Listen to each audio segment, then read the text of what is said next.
Welcome, everyone. We are glad that you could join us today.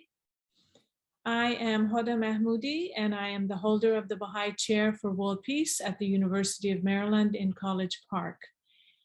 Our event today is co-sponsored with the College of Behavioral and Social Sciences Anti-Black Racism Initiative and the Department of Sociology's Critical Race Initiative, and with the Department of African American Studies. When you join this program today, I'd like you to know that it is being recorded and that when you join, you are muted and your video is turned off. By participating in this program, you acknowledge and consent to your image, likeness, and voice possibly being recorded. At the end of today's lecture, you will have the opportunity to submit your questions using the Q&A function at the bottom of your screen. I would like to thank Dr. Kate Seaman, who is the Assistant Director at the Baha'i Chair for World Peace, for all of her work in organizing today's event. Of course, we are delighted today to have our speaker, Dr. Olivia Rutazibwa. She is a very interesting scholar, as you will see when you hear her. Her presentation, as she describes it, offers a conversation about racism, coloniality in past and present day ideas, practices, and discourses on solidarity beyond borders. The aim of Dr. Rutazibwa's talk is to collectively think through the implications of engaging decolonial, anti-racist, and abolitionist thought to the politics and practices of solidarity, a very important area of new scholarship, which I think is extremely timely. Dr. Rutazibwa is a Belgian-Rwandan international relations scholar and former journalist. She is assistant professor in human rights and politics in the Department of Sociology, and also she is in the Department of Political Science, both at the London School of Economics. She is also senior research fellow at the Johannesburg Institute of Advanced Studies in South Africa. She holds a PhD in political science, international relations from Ghent University in Belgium. Before joining the London School of Economics, she was senior lecturer in European and International Development Studies at the University of Portsmouth in the UK. She has published in various academic journals, too many to mention here. You can please go to our website to see her full bio, which is so impressive. She is co-editor of Routledge Handbook of Post-Colonial Politics and co-editor of Decolonization and Feminism in Global Teaching and Learning. She is the associate editor of International Feminist Journal of Politics and recently joined the editorial boards of International Politics Review and Review of International Studies. Currently, she is the section and program chair of Global Development section at the International Studies Association. The title of her talk is Dignity, Repair, and Retreat: Reflections on Anti-Colonial, Anti-Racist Solidarity. It is a pleasure to have you, and I turn the time over to you. Thank you. Thank you so much, Professor. Thank you to everyone that made it possible for me to be here. I am very excited. I would have been even more excited to do this in person, but we work with what we have. And I guess it's also just exciting to see that we're moving back to a world where this might be possible in person. I will try to share my screen, not because I have that many slides, but it's in a way for me to be able to say what I want to say, and I'm going to say it up front so that when I get lost in my own stories and histories and all of that, at least I've said the crux of what I wanted to say. So the title has been read out to you before, and you probably also had a chance to have a look at the abstract or the summary, let's say, of what I had in mind to speak about. And the thing I really would like to underscore, I guess, is I know, I have like 40, 50 minutes or even an hour to speak to you, but I somehow feel, and I have that feeling more and more these days, a big desire to have more conversation than just a lecture, and that's both in my teaching, but also in talks like this. So I guess what I want to foreground is that I might raise many questions. I do not promise many responses, but I think what I would like to share with you today is some avenues or paths of research agendas or points of attention that I think we should think about.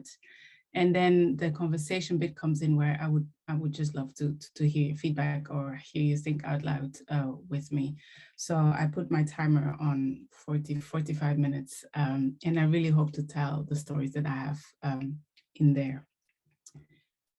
So there's actually, I've tried to think of this presentation, and it's always useful to think in terms of three, I don't know, that's probably one of these ways that we are trained in academia.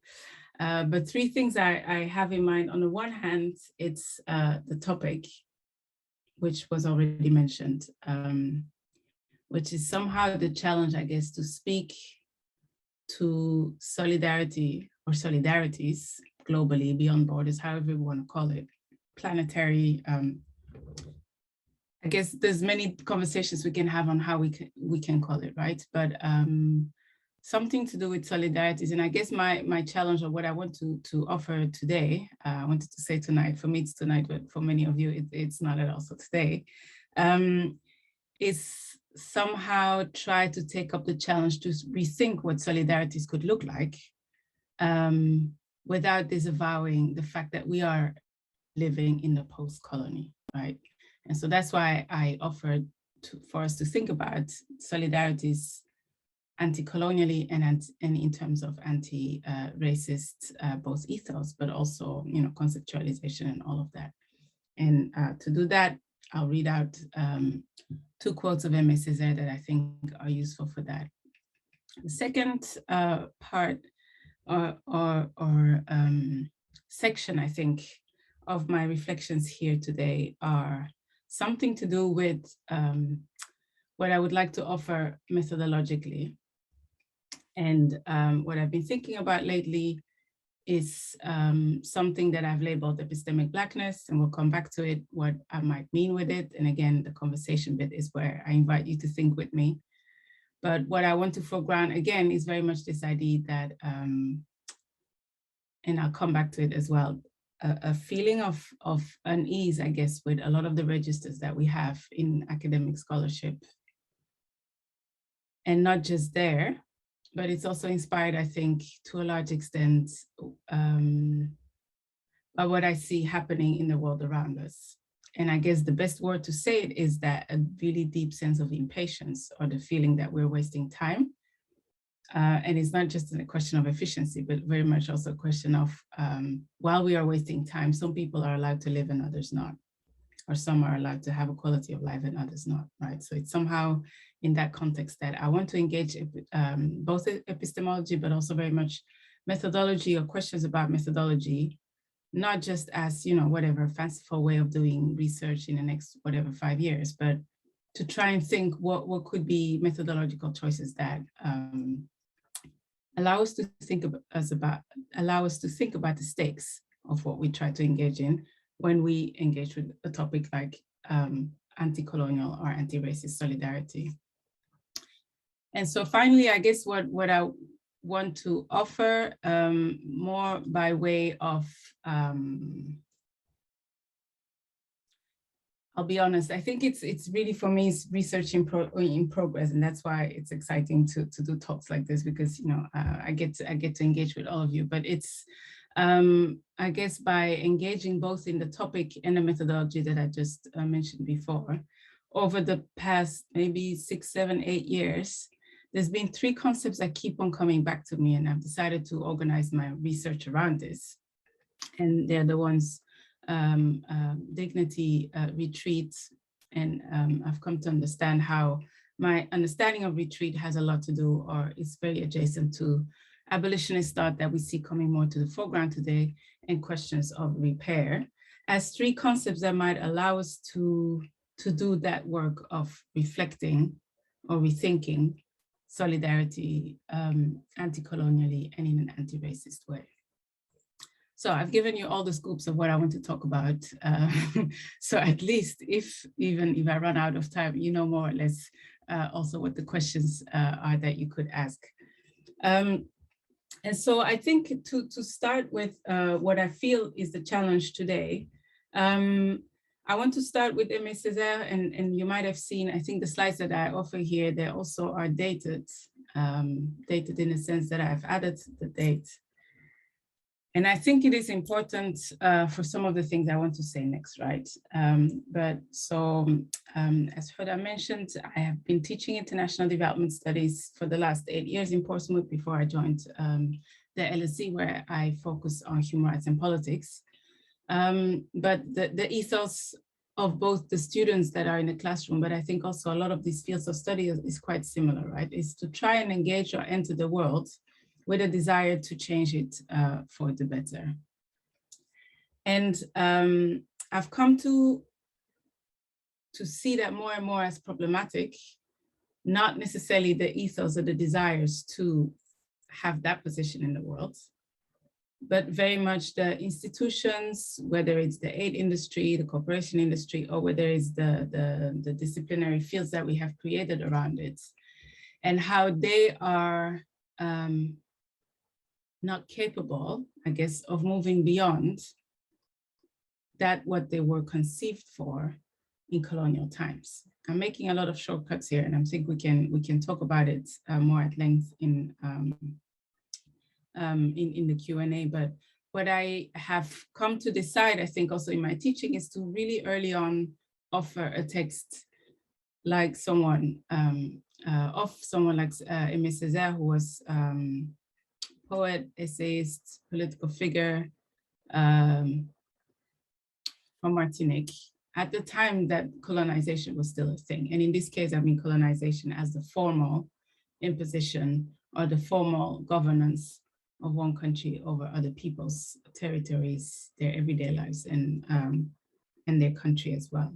And so he writes a really powerful essay, and the pictures that I put there today, I know it's completely irrelevant for the US context in which I'm speaking now, but actually I think just 2 weeks ago, the Dutch language edition of Discourse on Colonialism came out in the Netherlands and for also the Flemish region. And I'm from Belgium, as was mentioned, and I'm Flemish speaking. And it's actually the first time, I think, in the year 2022 that this text that is quite important of 1955 has been translated in the Dutch language. The reason why this is important has a lot to do with what I want to say next about epistemic blackness.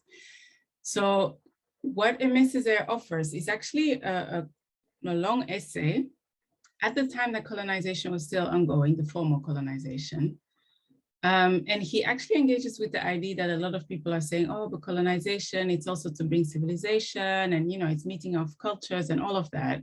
And he makes a really, really important intervention that is both poetic, angry, but also deeply analytical, where he says a whole lot of different important things. One of it is that colonialism is thingification. So it's turning peoples into things.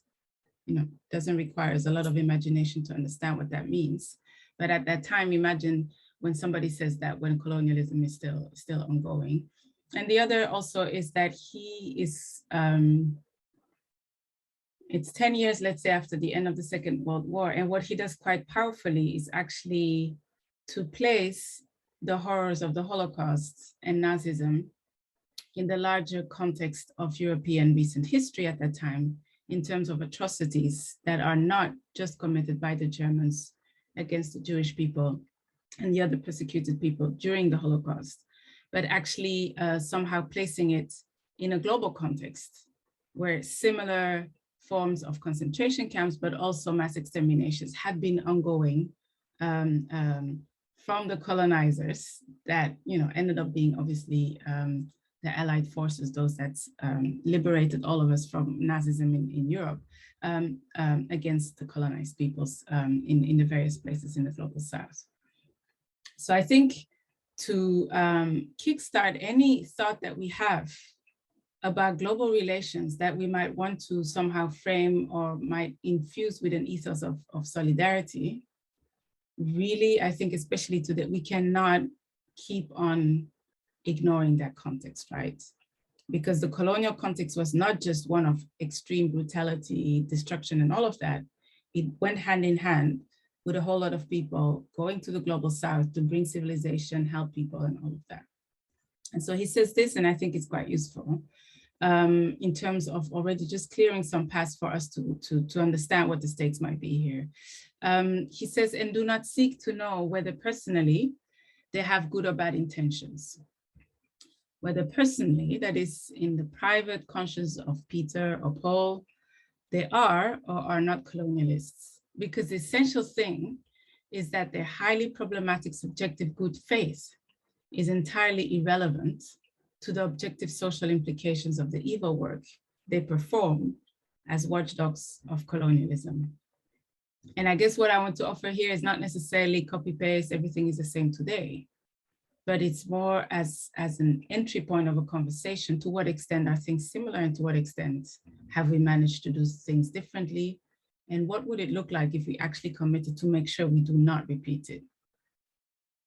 The second thing that he says that I think is quite powerful is this thing about exchange. And I guess another thing to really foreground about trying to engage solidarity anti-colonially or in an anti-racist way does not mean everybody stays home and nobody deals with anyone.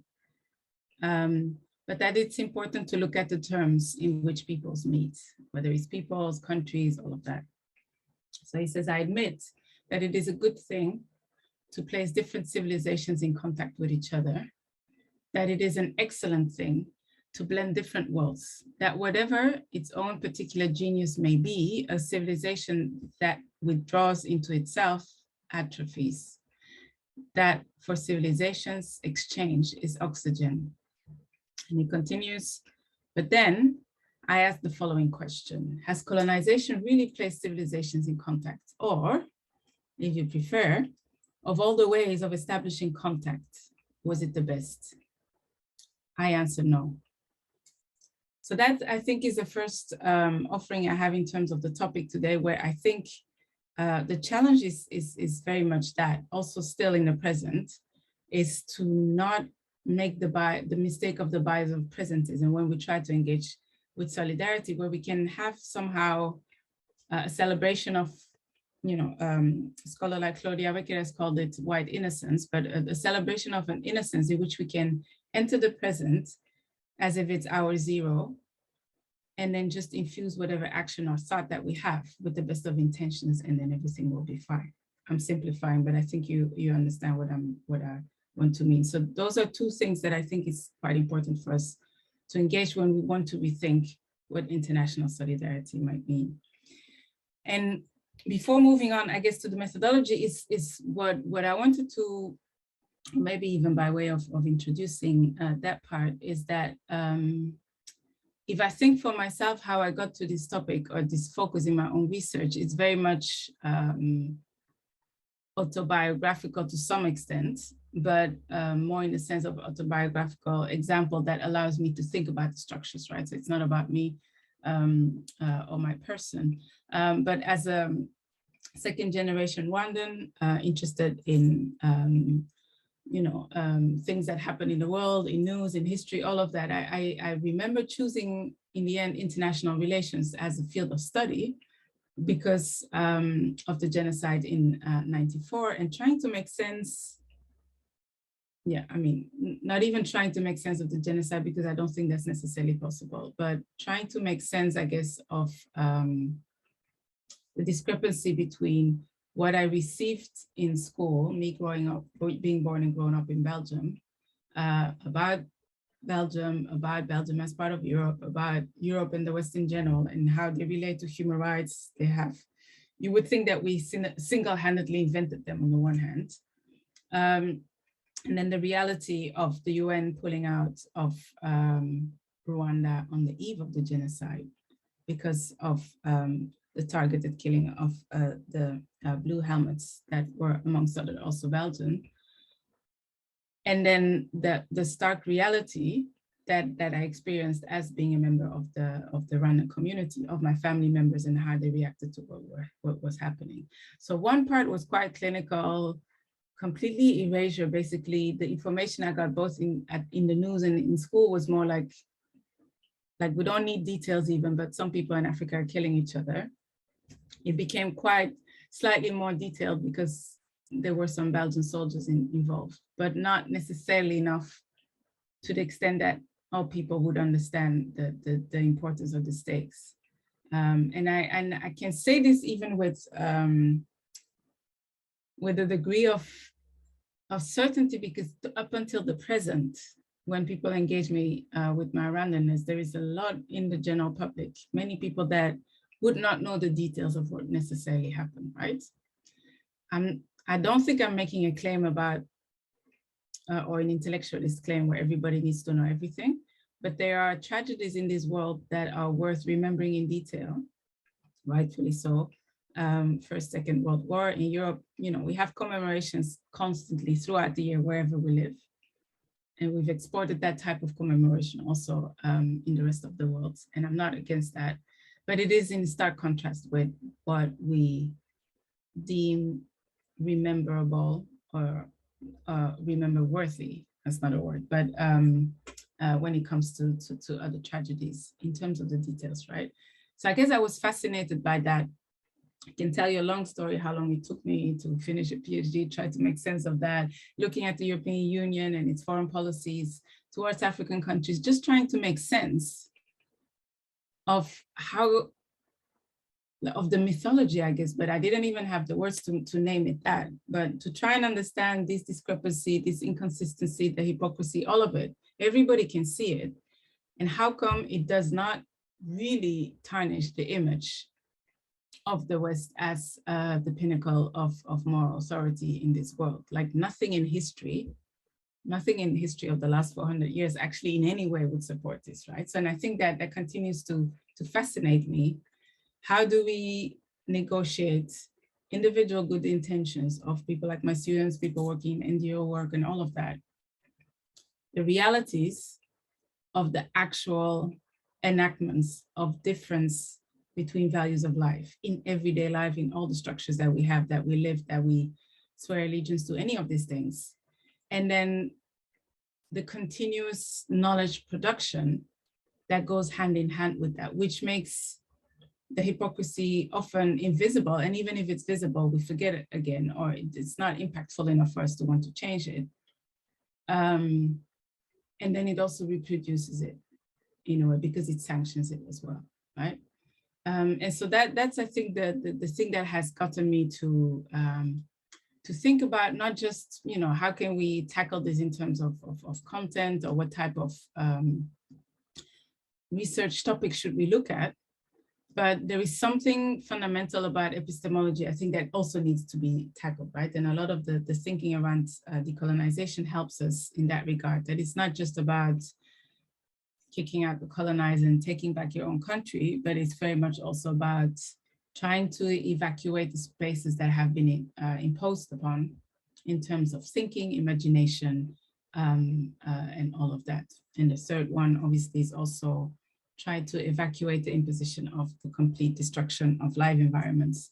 So in decolonial thought, this idea of coloniality as a destruction at 3 levels at least, which is the bodily harm and the bodily destruction, enslavement, and other forms in which peoples have been literally harmed, is thought of as genocide, so the killing of certain peoples.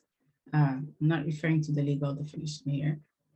Secondly, epistemicide, trying to address this idea of the destruction, erasure of ways of knowing, of sense making, so that can be culture, language, all of that. That goes hand in hand, or is sometimes often a prerequisite to make the genocide of certain peoples acceptable or invisible. And then thirdly, ecocide as the side or the destruction of the life environments of the peoples that are subjected to that colonial genocide that I mentioned before. And this allows us, I think, to have an expansive understanding of what the colonial is about. It's not just about planting your flag and ruling over people, because apparently that, we got rid of in the 60s. Arguably, we still have too many settler colonial countries on this planet, from New Zealand to Australia to the United States, Canada, and Israel. But it's actually to try and understand that even when physically the colonizers leave, there is coloniality that continues. And I think that's what we need to address in the present as well as settler colonialism. So it's not either or. So this brings me actually, I think, to the point of impatience I was talking about before, and how I connect that to methodology. And I think methodology, again, we can think of it expansively. I'm not wedded to terms or school of thoughts or anything like that, but I've been trying to find the words to explain what I mean with epistemic blackness. And epistemic blackness in this case, it's not an identitarian move, but it's this feeling that if most of our courses at university, to put it quite simplistically, right, would be rewritten from the vantage points or the locus of enunciation or of people of African descent, or politically Black people, or the subalterns, however we want to call them, right? But the idea is that we waste so much time because most of our knowledge has been centered around the Western or European experience of reality, which in and of itself is not a problem or damaging. The problem is that it's obviously presented as a universal way of knowing things. But I think especially when we want to engage with issues of social justice, solidarity, and all of that, we waste so much time by actually participating in that type of Eurocentrism or white centrism or white supremacist thought. And I think it's important for us to use these labels that show that it's not just, a little aberration or oops, let's include some voices from the global south. It's not about inclusion, it's about centering. And what happens when we center the experiences of those that have been relegated to the bottom of society, global society in the present, but very much also historically. And so let me read out first the quotes that I have from a book that I just finished actually today, but it's a book that came out first in French in the year 2020, and now it's available in English as well from Polity. And it's from my friend and colleague, Abula Sumahoro. She is French Ivorian, and her academic work is between the US and Paris. And the book that she offers there is very much, I think, one that is quite insightful in terms of trying to think about epistemic blackness that goes beyond just the African-American experience. But I also would not want to pitch them in competition or whatever with each other. I have a cumulative approach to both blackness and Africana as offered here. And so what she says is, and again, in a cumulative way, I cannot understand decolonial thought outside of feminism and vice versa, right? But I think what the point she makes here is quite important for us to get into even intersectional thought. So she says, for the feminist question, at least when it implicates certain type of women, is more acceptable and more accepted than the race question. So be it, she says. We agree to take our up-team's detour to first evoke something known and familiar in order to get to something that is familiar, but deliberately ignored. She continues, this endless detour is costly to some, while quite logically, it benefits others. But enough already. This has to be the last detour. This effort to explain has to be the final one, because explanations and demonstrations have been furnished and provided consistently for centuries. What is there left to understand? what remains so difficult to grasp. And so the reason I think why I frame this as a question of methodology is actually by being both in, I guess, the world out there, also as a journalist before, but also as a person involved, let's say, in anti-racist activities and activism, both in Belgium and in the UK, but also very much as an educator in the classroom, but also as an academic trying to write papers that we know nobody reads, right? And I really want to stress this sense of time and impatience today, because you know, as you know, we at the moment in Europe, even if you turn on the radio or the TV, it's like it's in a way it's quite painful, and also painful to teach about these things, especially in courses on human rights, right? But you know, we have the war in Ukraine, and there is very little outside to think about what is going on while it's going on, obviously, in a way that is not cynical or bitter, for instance, for a person of African descent, right? And what I mean specifically, it's not about the war or the invasion. I have no problem in saying that I'm, you know, not in favor or fan of it. But what we saw, especially in terms of the reaction to the refugees coming out of Ukraine, if I'm honest, it's been quite, and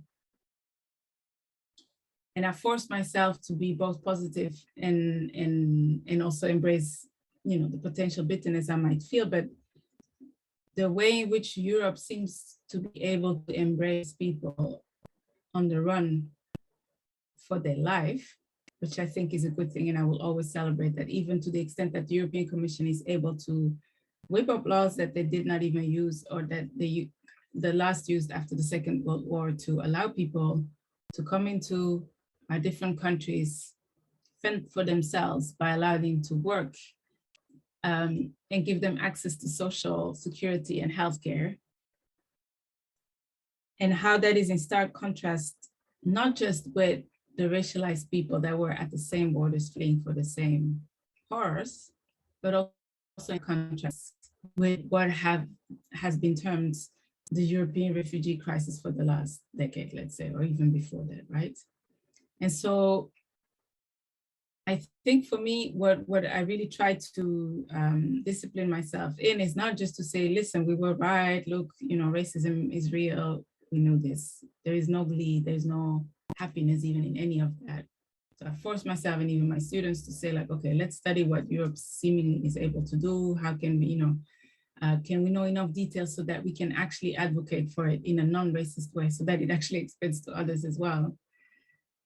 But I do think that it allows us to think of what would have happened if all our thinking about migration and refugees was not centered around the so-called capabilities of countries, the nation states and its borders, which is, in this case, I would say, centering Europe and the West, and their conceptions about the states around that. But what happens when we recenter it around the experiences of the people on the run, right? Regardless of what they look like, what religion they have, what the reason is that they run even. But it's this deep dehumanization that comes with thinking that you have the right to decide whether someone dies in the Mediterranean because they made a wrong choice of their life, right? So, and what I'm trying to express here, I think, is it's a sense of urgency of having even our scholarly approaches matter more to those things than maybe fighting over some of the concepts that we might use or not use, or all of that. And how can we save time so that we don't have to over and over and over again explain the obvious. The second example that I would use in this context would be obviously the recent summers of Black Lives Matters. Again, you know, 2020 was a year in which it went more global than before, but it's again a conversation that in those terms was already ongoing since 2013. And obviously I don't have to explain to you that the various iterations of activism around Black lives have been with us ever since enslavement, transatlantic slave trade. And I guess, again, when I saw that mobilization happen, this dual feeling of where you feel that on the one hand, it's great that finally more people wake up to the fact that racism is real, but you also feel the tiredness of we have been saying this, and in my life only, you know, and I'm only in my 40s, but for the last 20 years, we've been like banging on the same nail. I'm not saying that nothing changes, and this is not a defeatist argument that I'm making, but I think that there needs to be an engagement with the stakes and with the implications, and not this ritualized consternation of, oh my God, we didn't know it was this bad. But you cannot say that every 3 years, the same thing. And I want us to think what that might mean in terms of our scholarly research agenda choices, but also how we frame things, but also where we put our energies in. And I guess then to make it very concrete in terms of epistemic blackness, I guess some of the points that are important to underscore is that it is actually not about elevating the experiences of Black peoples, and that can be political Blackness, that can be literally people of African descent, including African peoples on the African continent in the diaspora, as something magical that, you know, they have this wisdom, whatever, this I don't know, safari-like understanding of, oh, they are in touch with whatever. That's not the argument. The argument is very much a relational one, where if we want to engage with both richer knowledges, meaning retrieve some of the knowledges that have been erased, eradicated for genocidal purposes, but also try to understand how social injustices work, how colonial power works, it just makes more sense to actually study it by centering those that have been on the receiving end of colonial violence through our history. That makes that a call for epistemic Blackness is not an exclusionary one, not an exclusive one, but it's a starting point that makes a lot of sense in a context in which knowledge is mostly produced around deeply disavowed white supremacist thought in how the world works and how it should work and how it should continue to work. And within that, I think I mean, my thoughts continue to develop, obviously also because myself, I'm part of the diaspora mostly. And it brings certain challenges with it, because I think many of us are both, but I also think that that's the richness maybe of the enterprise or the endeavor. There is no moral pure position in any of this, right? So it's not, oh, I'm Black, hence, you know, I'm a victim, hence whatever I say next is going to be true. And I think especially the position within the diaspora makes it, in the diaspora in the global north, makes it quite difficult, right? So, you know, on the one hand, or let's say that it's a position of inside and outside at the same time, right? So we are inside to the extent that we do benefit from the colonial global orders in the present, and outside because, you know, our presence is constantly also challenged. So I want to take that on the one hand as a very productive place from which to think the world in a non-essentialist way, but it also somehow reminds me personally of the challenge to make sure that it cannot be reduced just to the diaspora experience of this. And last week, I just came back from Les Ateliers de la Pensée, which is a whole series of workshops in Dakar, Senegal, organized by Felwinsa and Achim Bembe, and their ideas kind of similar, I think, to something to do with epistemic Blackness, where it's about thinking both Africa and the world from Africa, and from Africa meaning then both scholars, artists, novelists within the continent and in the diaspora as well. And there was a really interesting discussion that occurred there. And it was around, there was one round table that organized itself around the themes of lianes or the vines, you know, imagine jungle, whatever. And so one of the presenters was trying to really make the point, and somebody in the audience also picked up on it, that for many of us, especially in the diaspora, the image of the vines or the lianes cannot be detached from the figure, the deeply racist figure of Tarzan, right? And what he vehiculates in terms of who is civilized and civilized, closeness to nature, all of that. You know, we know the colonial tropes.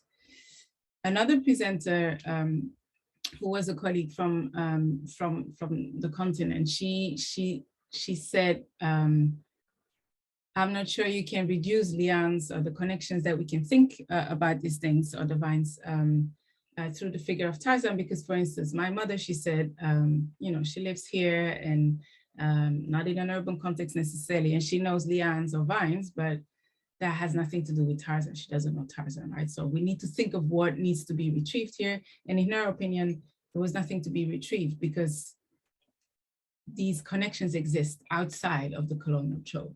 And I guess, you know, what I want to offer here, and I'm still thinking about it, is that might be the challenge of epistemic Blackness, where it's about being able to bridge the different experiences of this Blackness to as a shortcut on the one hand, but also understand that the stakes are that even if that particular mother did not know Tarzan, but did know the vines directly, her life experience in the present is still marked by the trope of Tarzan or the colonial encounter that has happened, right? So there is something that there is no outside, but then there is also, at least epistemically, there is an outside to the colonial encounter. But in the everyday practices and the material conditions and the stakes, something I find it difficult to find whether there is an outside to this colonial encounter. And I guess, you know, that could be one of the questions that I have here. So,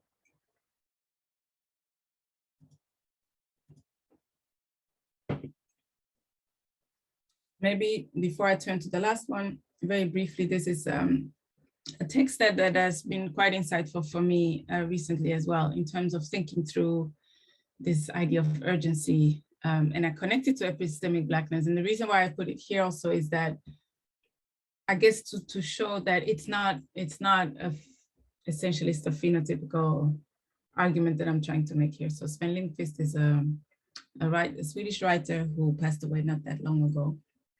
And he wrote the book Exterminate All the Brutes, which I would encourage you all to read. And he opens his book with this, you know, seemingly very simple statements that I don't know, for some reason were not distressing or destabilizing, but also. But somehow I read them as a call to, I wanted to say call to arms, but I'm against violence. So, you know, as a wake-up call. You already know enough, he says, so do I. It is not knowledge we lack. What is missing is the courage to understand what we know and to draw conclusions. And I think that's, again, as I mentioned before, this is one of the things that I think we're not doing very well, also not in critical approaches or studies. But obviously, I'm very happy to discuss any of this. So in the minutes that I have left, I want to turn now to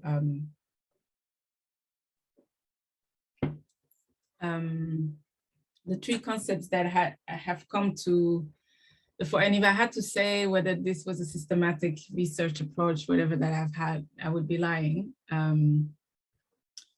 It's also not that random, I guess, but in a way, since finishing the PhD in the year 2013 on this EU and its foreign policies towards sub-Saharan Africa, it's just at the very end that I started to be engaging in decolonial thought.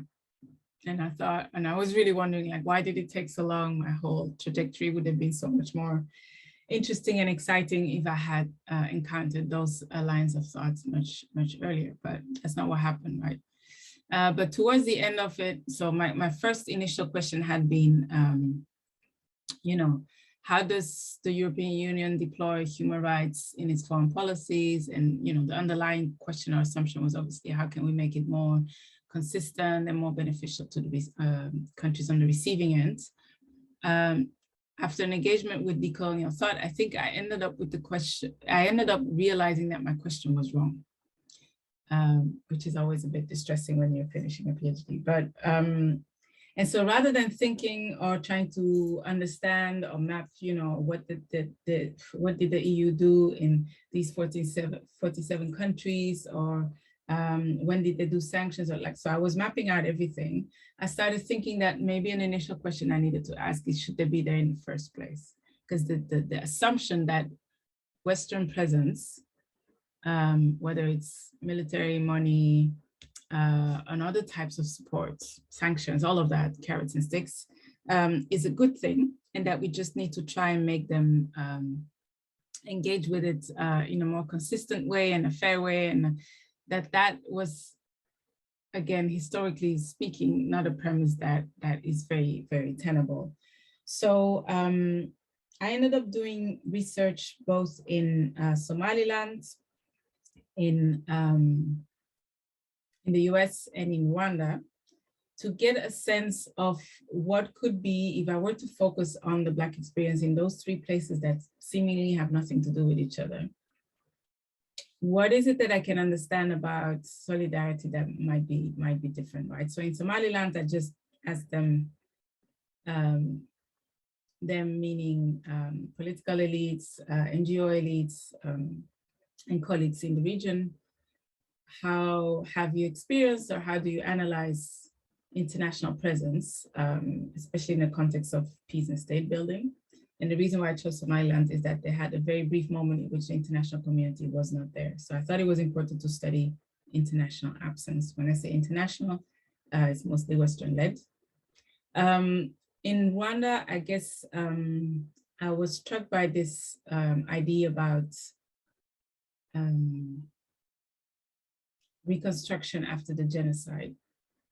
And a concept that came to the fore very clearly is one called agaciro, which is a retrieval, let's say, of a concept, an idea, philosophy of dignity and value that was already part of Rwandan society even before colonization, but had been retrieved, revamped, and reformulated in a very concrete present day interpretation.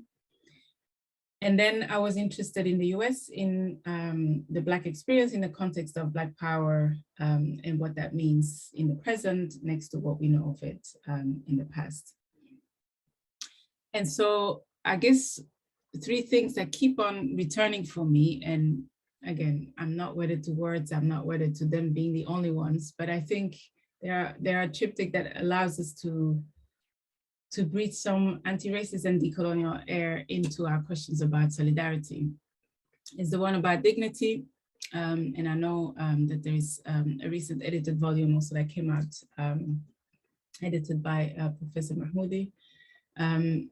The idea of retreat, and I've come to understand how that's connected to ideas of abolitionist thought. So to put it most bluntly, I guess, there is a way in which we need to be able to stop talking about aid. You cannot talk about helping people after you've robbed them blind, basically. And what happens when we refuse to use that language, but also when we commit, I guess, to a radical not even reshuffling of power, but the dislocation of power. And the last bit, I think, that comes on the cusp of that is that if we don't then talk about aid or, in French, we even call it cooperation, whatever, but we mean aid still, where the power dynamics of the past are being reproduced. What comes to the fore then is that somehow there is a need to not just literally reparations, but to repair something, right? And again, I'm speaking, I guess, mostly from a diaspora position here, because I know that maybe not all of my colleagues in Rwanda, for instance, would be willing to put as much time in advocating or calling for repair. They're like, we don't have the time, we just want to, get on with our own development. But I do think it's important to ground where we're speaking from, and thinking of solidarity from global north, global south perspective, there is something where we cannot avoid that question of repair and reparations in the literal sense. I've put here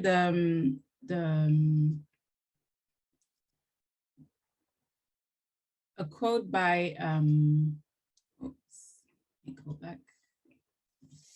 Thomas Sankara, who, again, in my many searches for, or let's say my engagement with epistemic Blackness also made me, and also as a journalist, try and think like, what are the different ways of thinking, thinkers, activists that have existed and that never feature in our, school books or news articles. And one of them has been Thomas Sankara, that I have been using more and more, I think, in my everyday teaching as well, especially teaching in international development studies. So, okay, so what I've done is to click on a message, meaning that I can't see my screen. Let me see if I can close it. In any case, so you see what the quotes are here. Thomas Sankara was the president of Burkina Faso from 1983 to 87. He was killed. And for a lot of people, he's been really very much the last one standing just before neoliberalism kind of won many of the arguments that were held during the Cold War. There's a lot to say about this figure, but again, we can come back to it in the Q&A. But what he was very eloquent, but also what always fascinated me is how, again, many different ways in which we can start an introductory class to international development studies could be MSSR, with which we started, but also maybe very much some of the things that he said. So he gave speeches at the UN and everything. And so these quotes that I've selected, they come from a collection of the different speeches that he has, right? And I just offer them here for us to think about both ways to think about abolition or retreat when we think of solidarity in the ways that we're approaching it today. Also the centrality of dignity. And he does not speak necessarily in terms of reparations, but I guess that's then my contribution from Western diaspora to try and think, what does that mean when we recommit to dignity in the context of solidarity, but also recommit to stop calling it aid after the colony. So he says aid must go in the direction of strengthening our sovereignty, not undermining it. It should go in the direction of destroying aid. All aid that kills aid is welcome in Burkina Faso. The next quotes are lines are from an interview, and he's asked, under what condition does your government accept international aid? And Thomas Sankara answers, we do so when aid offered respects our dignity. We reject aid that buys off our consciousness. Again, we don't get an actual definition of it, and that's part of the conversation I also want to have, like, what is it that we put in dignity or not?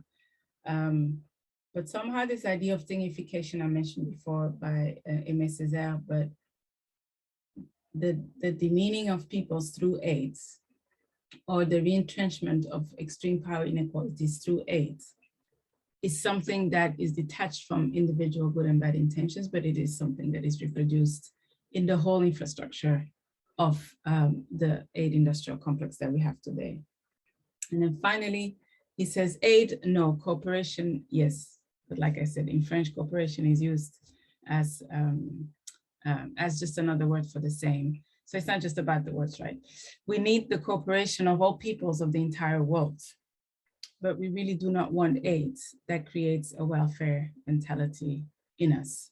So I think that that's where I wanted to end on these two last points. On the one hand, I think everything I said, which was not necessarily the most positive stuff, is not an invitation to detach yourself from thinking through the need for actual cooperation, and not cooperation in terms of aid, of all the peoples of the entire world. And I think especially climate emergency allows us to understand how that's not just being magnanimous or nice, it's just a necessity, but how we really need to do so much work, I think, to think about what that would mean if we do not want to reproduce both the racism and the coloniality that is deeply entrenched in what we think solidarity looks like today.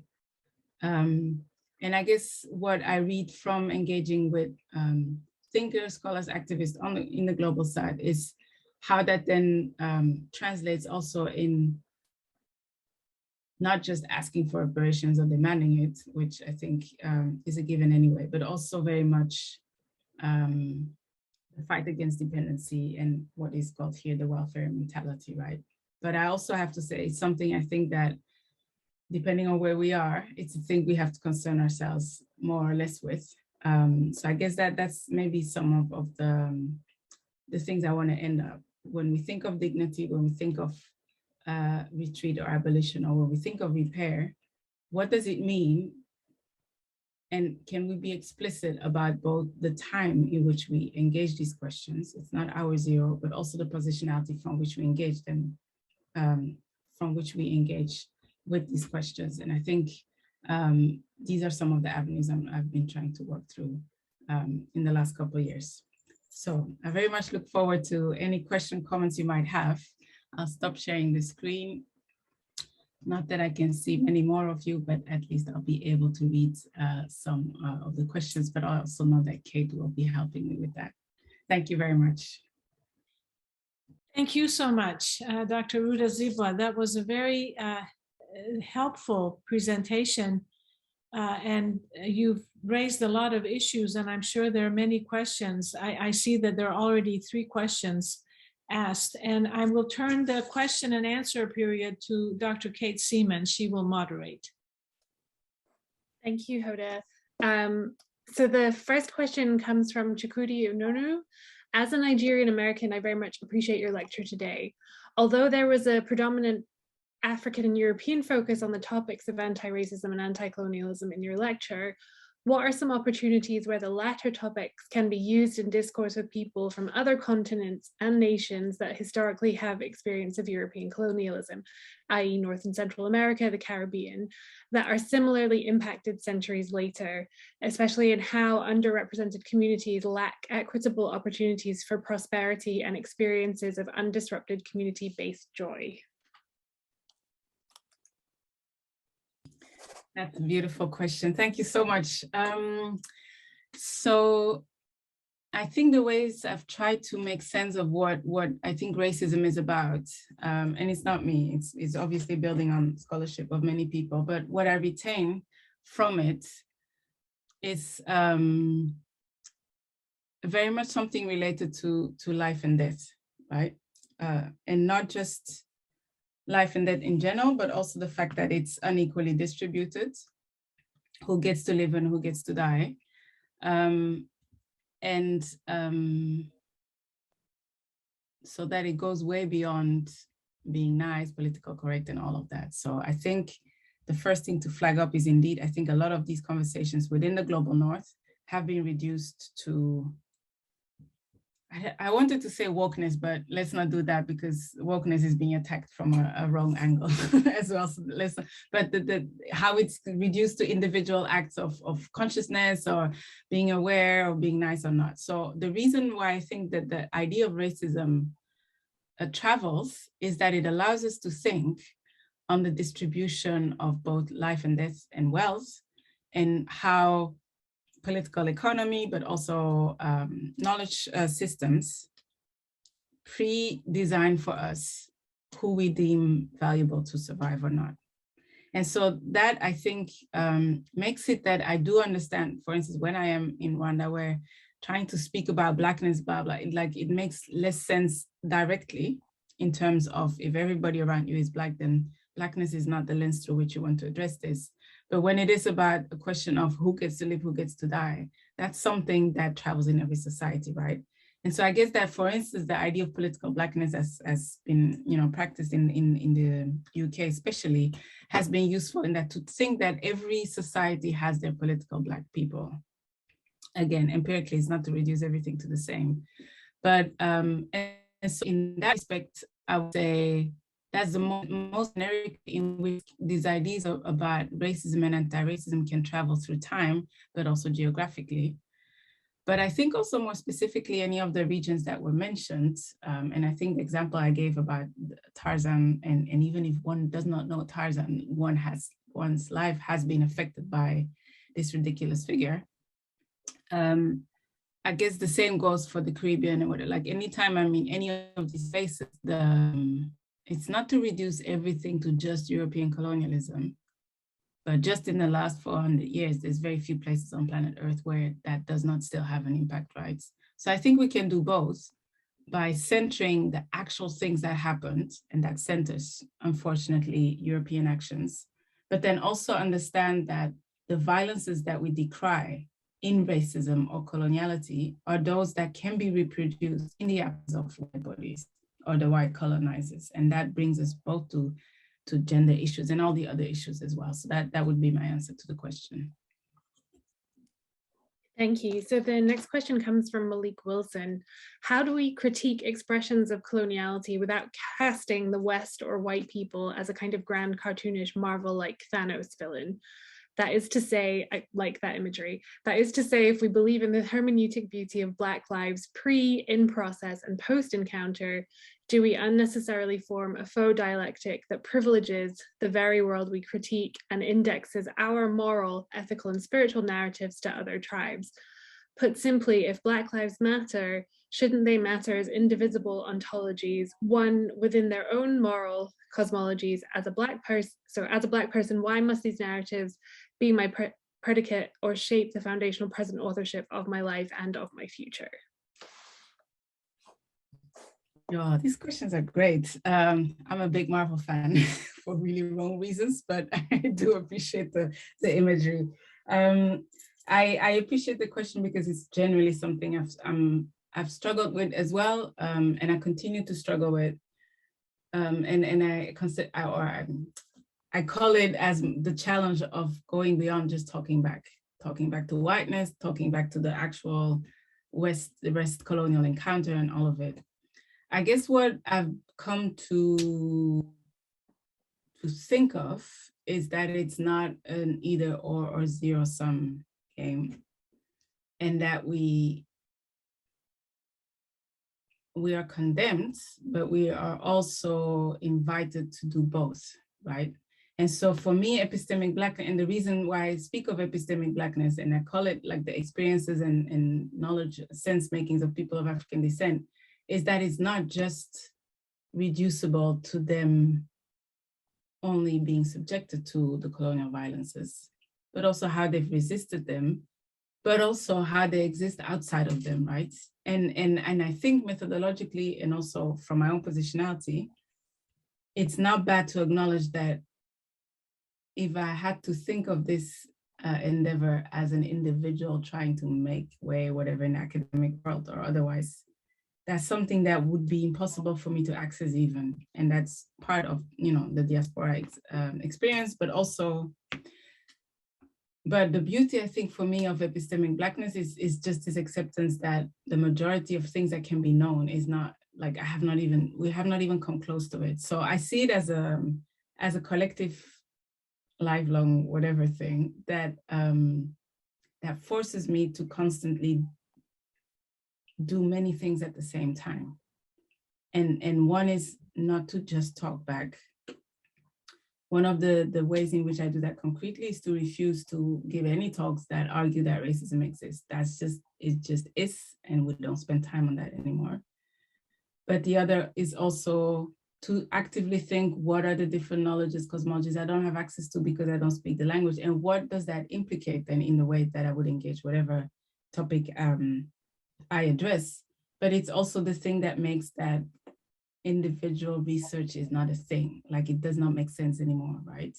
And so I guess one way of not being super overwhelmed by this is to think of it collectively, rather than me as a Black individual trying to retrieve my humanity in a context of white supremacy.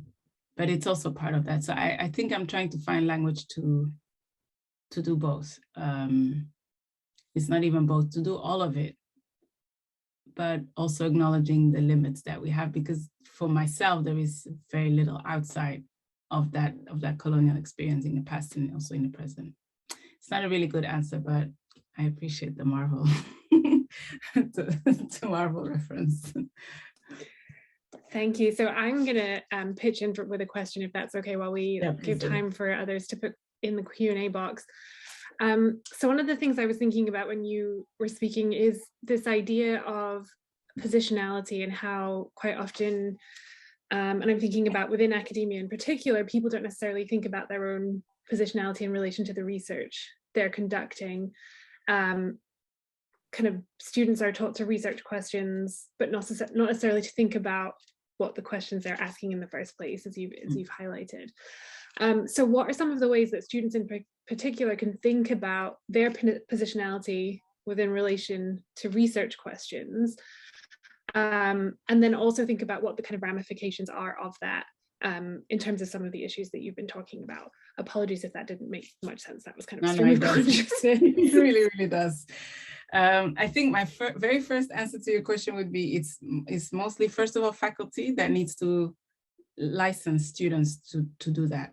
And I think maybe too many of us still think that we can train them into this objective neutral position from which they then argue one thing and they argue it well and they get, great, good grades. So that is the first challenge, which requires, I think, for many of us also to retrain ourselves. What does it mean to do standpoint research? The second challenge is, how do we make sure, because I think there's a lot of white feminism as well that went the complete wrong direction with positionality, where the whole, I acknowledge, blah, blah, blah, that the whole positionality thing becomes about ourselves. So self-referential, guilt-tripping, whatever thing.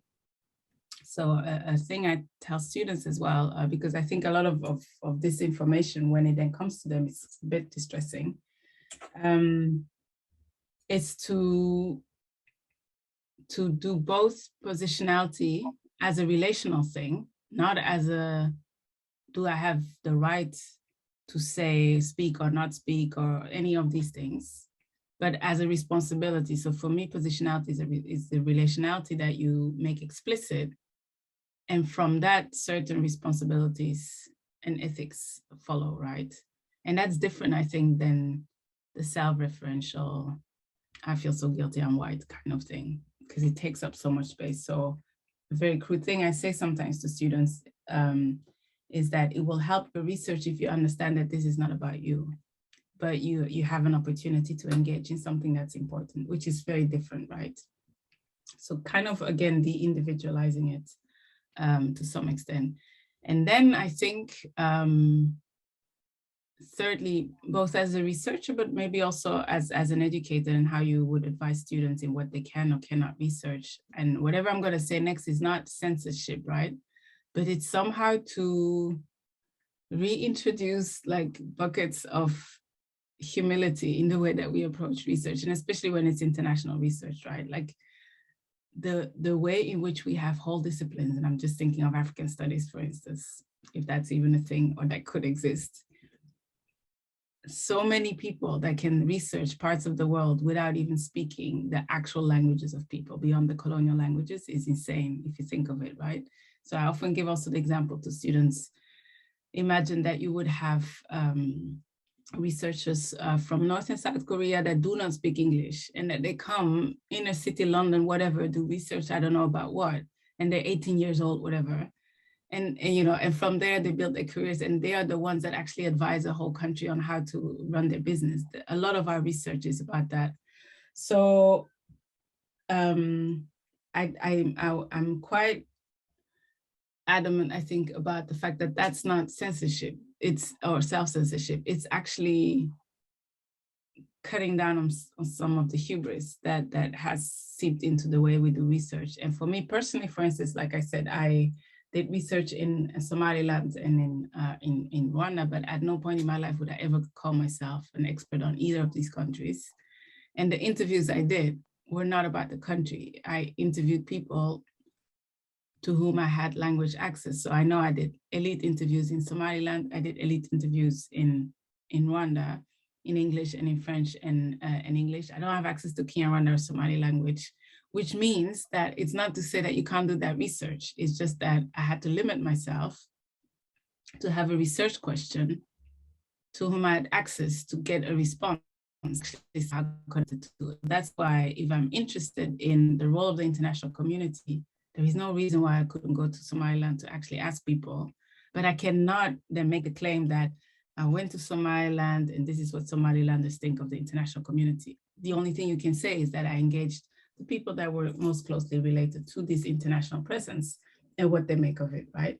So, and I think I would want to add to that, I don't see it as a limit because it actually forced me to remember that I do have colleagues in these countries. I don't have to do that. Like, I don't always understand why we think we need to do all the research.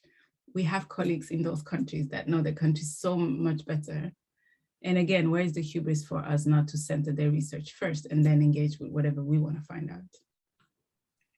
Absolutely, thank you. I think Hoda has a question for you. Yes, I'm really intrigued by your last comments regarding research methodology. I wondered if you could say a little bit more. So let me just say what I'm thinking in terms of my question. You are suggesting that there are times that a researcher cannot explore certain topics because they do not have the tools, if you will, to really be able to capture the question that they're trying to analyze, right? And I think this is so important because I think it is something that we don't think enough about in terms of research methodologies that we teach at universities and colleges. And so my question is, I don't think that you're saying that everyone has to be from a certain country or culture or know the language in order to carry out certain research. But you're saying something deeper, which is there comes a point at which a researcher might not really be able to tap into what it is they're trying to find out about because they don't have all the tools. Now, it might be helpful if you could, I mean, you gave examples, but if you could make this a little bit broader and tell us a little bit more about this, because I think this is a very important issue that you raised. Thank you. So I think the most important thing I'm saying is have your research question match the tools that you have, or match your positionality, rather than saying you can't research X, Y, Z. And again, I think it's an individual responsibility, but it's also, I think, to some extent, something that we need to think of more institutionally, right? Like the way that we write grant opportunities, the way that we value, research questions in terms of postgraduate studies and all of, like, it's an institutional thing as well. People feel pressured to promise the world when they put together their research designs. There is also a thing that, again, we kind of disavow quite systematically, is that the colonial origin of many of our disciplines, right? And that's also something that we're dealing with, again, outside of the good intentions of the individual researcher, but most of our social science disciplines came to be in a context of trying to control the colored people, let's say, worldwide, whether it's anthropology, sociology. I'm not saying that none of this has changed or cannot be salvaged or any of that, but this idea of studying to capture and control is still very much part of our everyday lives. So that's the wider context. But I would say what I encourage my students and myself to do is to see yourself as a tiny speck in the big group of people that could possibly say something meaningful about whatever broader topic you're interested in, and redimension yourself as just one person that engages with it, right? And then you feel less stressed, I think, to have the ultimate knowledge about X, Y, Z. But again, your institutional setup needs to allow you to do that. So in very concrete terms, I think what happened for me, so I'll work with the example of Somaliland. I took 2 years to finish that PhD, so that maybe gives you also some ideas of how is fraught even to try and like dismantle or think about these things, mostly because also when you enter this space as a student, you don't have the tools to even understand what's not working. But yeah, I was so fascinated by what goes wrong in international aid or cooperation or interventions or state building or any of these things, right? And I also did like an internship at the European Commission. I was sure that I was gonna be able to discover what went wrong, you know, something to do with bad people, whatever. Like I walked out of there being so convinced about the good intentions of anybody that I worked there with that I knew this is a structural thing. And so how do you study that then? So I think, I guess it's again, I did find some critical literature on state building, let's say.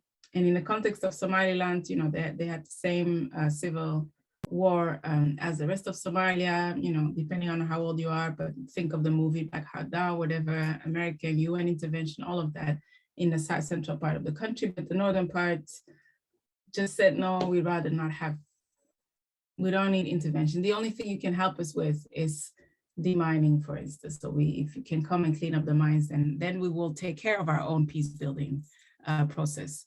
And so I guess I was fascinated by that because first of all, I never heard of it. And somehow, and I was still working as a journalist as well then, finishing a PhD. So I went there with very little questions. My only question was like, how did you experience?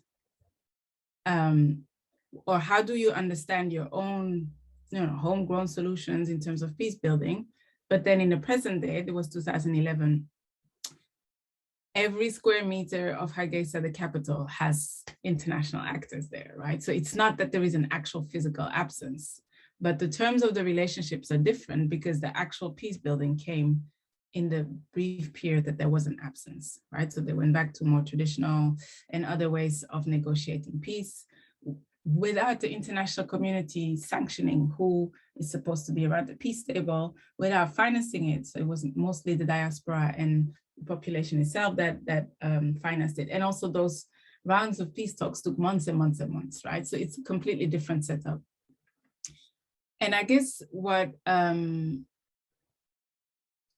because it was a country I was so unfamiliar with, it was not difficult to imagine, like there's very few questions I can ask because I don't know, like I literally don't know. But I also know that they have insights in what they think of the international community that I might find in the tiny corners of super critical post-colonial approaches to state building, but they're not at the forefront. And so what I took away from those engagements was that all the critical parentheses that we find in our textbooks that are usually at the very end, maybe in the footnotes, they are at the center of how they understand the whole state building thing to work. And I guess that for me, that's also been one of the insights that I got from, or this idea of this impatience, is that if you center first and foremost the people that you're supposed to, they actually have theories about what we're doing. And if you would start from there, then you don't have the luxury to say, yeah, but liberalism and, you know, liberal peace and post-liberal, all of that, it just doesn't make sense. And again, for me, it's not because they have magical knowledge. It's because this is a type of knowledge that we've systematically erased from our conversations because it's the knowledge that would actually question our presence. And I think that for me gets to. So anyway, all of this to say that I think we can do so much radical research by redimensioning what we can do, but also by taking this responsibility that comes with thinking about positionality, rather than thinking of it as we have to limit ourselves. I hope that answered your question. It was a really, really good question. Thank you. So the next question comes from Tiffany Razavi. Thank you for an excellent, thoughtful presentation. I appreciate your openness and collaborative approach and attention to the human qualities and values at the heart of the questions you addressed. In relation to the colonial origins of academic disciplines, breaking the traditional boundaries seems important. I am curious to hear more about your experience of and ideas about changing approaches to knowledge generation and how we can collectively build new models and support each other in the process. Yeah, another great question. So I think the first thing that would come to mind is luckily, more and more people also in management start talking about interdisciplinarity and all of that, or multidisciplinarity, the same way that they're appropriating language of decolonization and all of that. So I force myself not to be cynical and I celebrate it. At the same time, I think your question actually gets much more to the actual ethos that could be behind that, rather than say like, oh, my research is interdisciplinary, right? In the most basic sense, for myself, the way I try to make sense of it is to think about, we have to redefine the purpose of our engagement with knowledge and be quite explicit about it. So I think a lot of decolonial scholarship, what irks some aspects of academic communities is the fact that it does so explicitly let go of this objectivity and neutrality thing.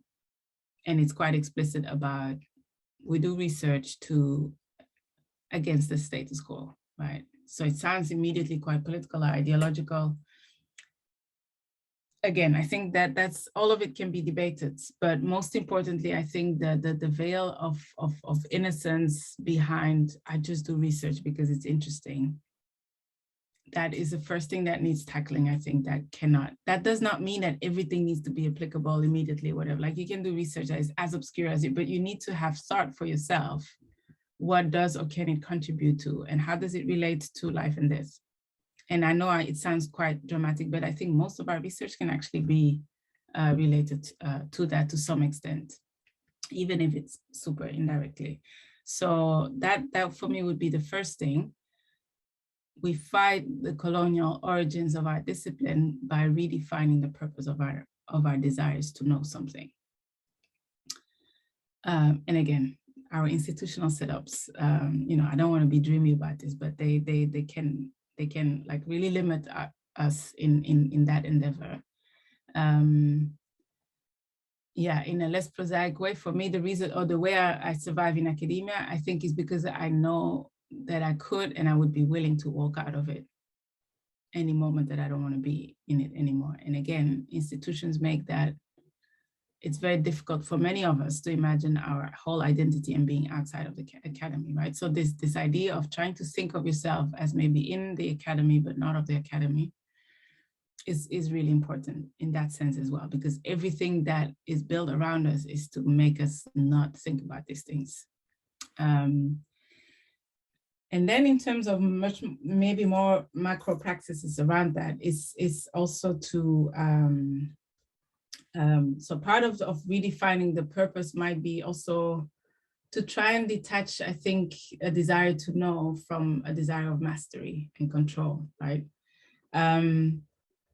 And that has some implications, I think, in how we invite students to formulate an answer to their essay questions. And now I'm teaching more American students than I had before, but like this idea, and I'm not saying that it's just American versus European, but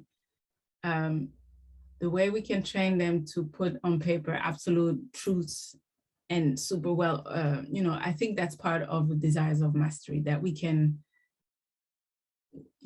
we pass on. And I think we should be much more mindful of not doing that. Invite students to complicate something, to nuance it, not because everything goes, but again, like take away some of the hubris, I think, in some of our knowledge making.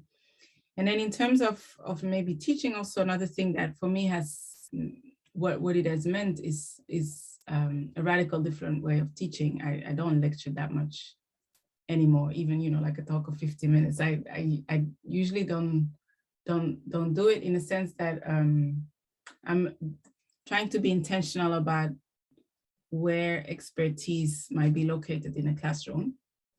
So by reversing, let's say, if I have like an hour and a half seminar and an hour lecture, whatever, that seminar comes before the lecture, if the lecture comes at all. And the only curation that happens is me telling them, you need to read these 3 texts, but then actually having them set the agenda around what they understand of it. And then I can add some things to it.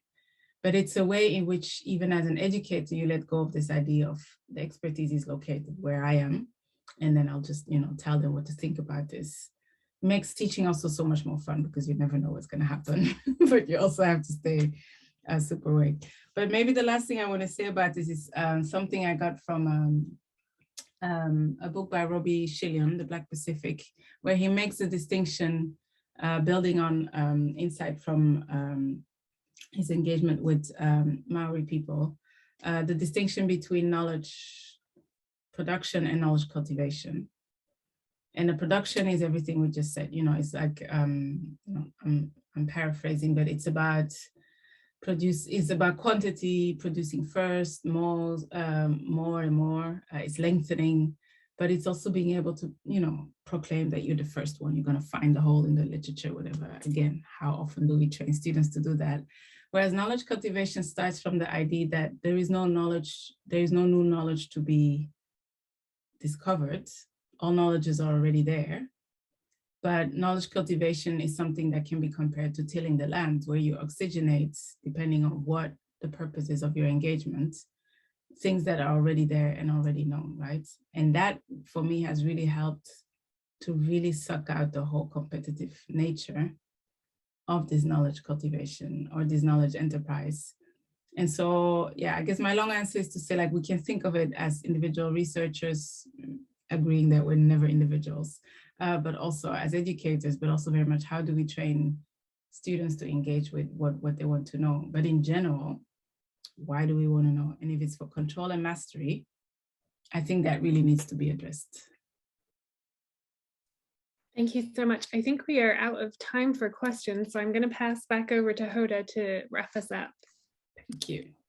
Thank you. Thank you, Kate, for taking care of the questions. And I can't thank you enough for your enlightening talk and for the question and answer session, which really clarified so many things, Dr. Rutazibwa. We look forward to reading your future publications and seeing how this approach to doing research, which is so important, how it is evolving, and to learn from the example of your publications.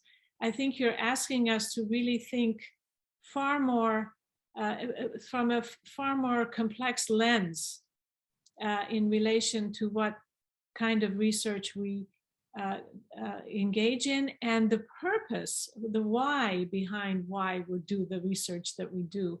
And I appreciate your comment about always wanting to be the first, right, to find something new, regardless of what that might mean in relation to impact or not.